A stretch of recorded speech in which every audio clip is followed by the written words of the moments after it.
logramos ver que primero incluimos la librería del DHT, que fue el principal, ese fue el primario que usamos para hacer la configuración, solamente para hacer el sensado principal y que se comporte igual, ¿no? Como una muestra principal para poder realizar luego la comunicación serial con Python y que se una con el PySerial. Lo primero que hicimos fue definir el sensor que va a estar conectado al puerto 2 del Arduino y luego definimos qué tipo de sensor es. Lo definimos como un DHT11, que es el que estamos usando. Luego definimos los puertos de salida, con hacer alto, bajo y la ventana que va a estar interpretándose similar a una ventana, o sea, que esté parcialmente abierta, cerrada o similarmente al comportamiento de la temperatura.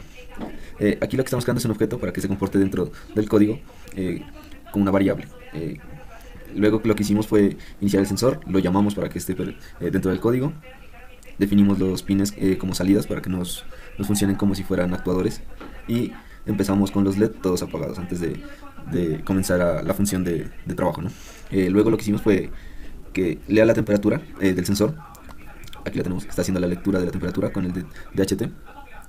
Posteriormente que verifique el error de lectura. Si tiene un error de lectura, o sea que son discrepancias en la lectura, que no, por eso está con el if, que determine. Si cumple ese parámetro, que imprima que la temperatura leída sea tal, en el caso, ¿no? En el monitor serial. Y si la temperatura, por ejemplo, es superior ¿a qué es?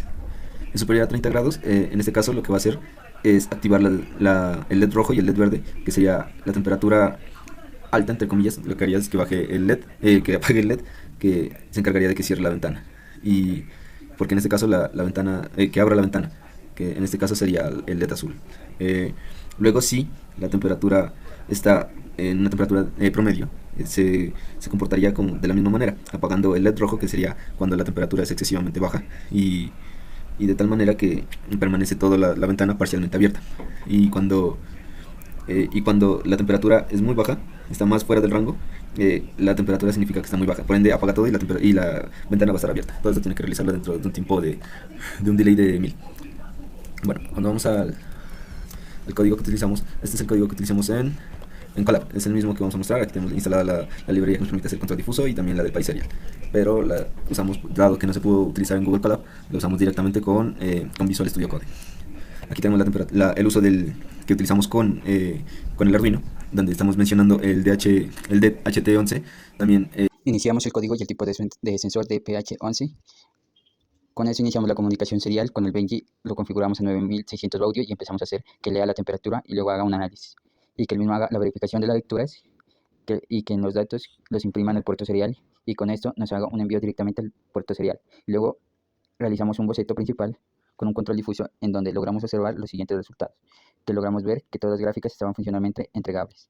Entonces, lo, lo que hicimos en el código es importar primero las librerías del control difuso y la visualización que se va a utilizar. Enseguida de esto vamos a hacer que el vehículo, al igual que en el código, se maneja en un rango entre 15 a 30 grados. Esto dependiendo más o menos de la temperatura de pasto, la que igualamos de 5 a 20 grados Celsius.